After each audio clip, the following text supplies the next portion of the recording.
कानको मारिदिनु न एकैचोटि झर्ने रिङ्गर तल क्या हो हेलो हेलो गर न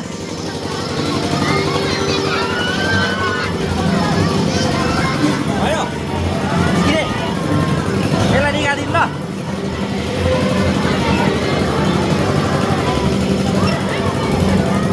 तिमी झर्ने कि बस्ने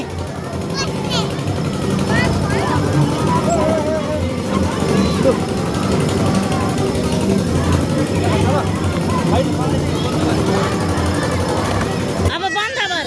बन्द भयो रे आऊ अब भयो आऊ खेला खेला त्यो अरूले किच्छन् पो त